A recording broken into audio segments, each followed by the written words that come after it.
வணக்கம் நேயர்களே. இன்னைக்கு நான் எடுத்துக்கிற டாபிக் நம்ம பெற்றோர்களா செய்யக்கூடிய மிஸ்டேக்ஸ்ல இன்னும் ஒரு பேட்டர்ன். நான் சைல்டுக்கு பெஸ்ட் ஃப்ரெண்டா இருக்கேன் மேடம் அப்படின்றது. நிறைய பெற்றோர்கள் நம்மளுக்கு வளரும்போது பெற்றோர்களோட டைம் ரொம்ப கிடைக்கல, இல்ல பேரண்ட் ரொம்ப ஸ்ட்ரிக்டா இருந்தாங்க, எங்க அப்பா கிட்ட நான் தைரியமா பேச முடியல, எனக்கு அப்பா கிட்ட பேசணும்னு ஆசை இருந்தது, ஆனா அம்மா கிட்ட சொல்லி தான் அப்பா கிட்ட பேச முடிஞ்சது. இந்த மாதிரிலாம் பேட்டர்ன்ஸ் இருக்கும்போது நம்ம டிசைட் பண்றது என்னன்னா, நான் ஒரு பேரண்ட் ஆகும்போது என் குழந்தைக்கு நான் ஃப்ரெண்டா இருப்பேன், என் குழந்தை எதுவா இருந்தாலும் ஓப்பனா என்கிட்ட பேசணும் அப்படின்ற அளவுக்கு நம்ம செட் பண்றோம். இந்த எதிர்பார்ப்பு தப்பு இல்லை, ஆனா அது செய்யக்கூடிய விதம் அப்படின்னு ஒண்ணு இருக்கு. நம்ம ஃப்ரெண்டா இருக்கக்கூடாது. சில்ட்ரனுக்கு ஃப்ரெண்ட்ஸ் அப்படின்றது அவங்களோட ஓன் ஏஜ் இல்லைன்னா 1 or 2 years ஓல்டர் யங்கர்ல தான் இருக்கணும். அடல்ட்ஸ் ஃப்ரெண்ட்ஸா இருக்கக்கூடாது. அடல்ட்ஸா இருக்கணும். நம்ம பெற்றோர்களா தான் இருக்கணும்.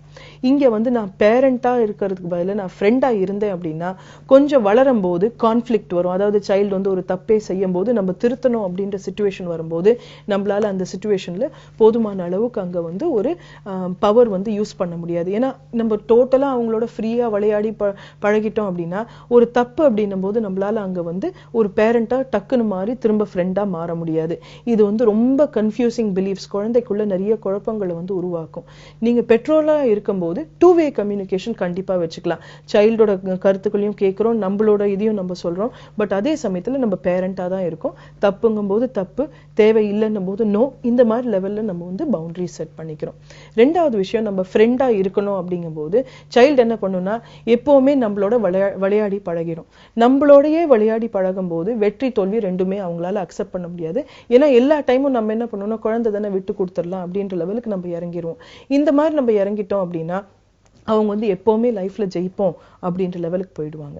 இன்னொன்னு, இந்த வெற்றி தோல்வி ரெண்டுத்துக்கும் சரியான ஹெல்த்தி ஹேபிட் வரல அப்படின்னா அவங்க லாங் டேர்ம் ரிலேஷன்ஷிப்ஸ் அவங்களால ஒர்க்லயும் சரி பர்சனலாவும் சரி டெவலப் பண்ண முடியாம கஷ்டப்படுவாங்க.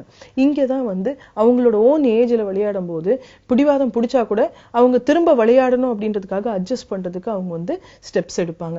நம்மளோட விளையாடும் போது பிடிவாதம் பிடிச்சிட்டா நம்ம தான் போய் சாரி சொல்றதோ இல்ல சரி வா நம்ம திரும்ப விளையாடலாம், இந்த தடவை நீ ஜெயிச்சிருவ அப்படின்னு லெவலுக்கு நம்ம எடுத்துட்டு போவோம். இது செகண்ட் ப்ராப்ளம் வரும். மூணாவது, ஒரு டீனேஜ்லாம் வரும்போது ஒரு சில விஷயம் ஃப்ரெண்ட்ஸ் கிட்ட தான் அவங்க பேசணும். ஏன்னா என்ன ஆகும்னா, இப்போ ஒரு கிளாஸ்லயே ஒரு ஸ்டூடெண்ட் அவங்களுக்கு ரொம்ப பிடிச்சிருக்கு அப்படின்னா இது நம்ம கிட்ட சொல்லும் போது நீ தைரியமா இருன்னு ஒரு சில பேரண்ட்ஸ் சொல்லலாம். இன்னொன்னு, இதெல்லாம் உனக்கு தேவையில்லை அப்படின்ற லெவலுக்கு நம்ம எக்ஸ்ட்ரீம்ஸ் போவோம். பட் ஃப்ரெண்ட்ஸுக்குள்ள அது பேசிக்கும் போது ஒரு கிண்டல் பண்றது, கொஞ்சம் ஷையா ஃபீல் பண்றது, இதெல்லாம் அந்த ஏஜுக்கு உண்டான நார்மல் டெவலப்மெண்ட்.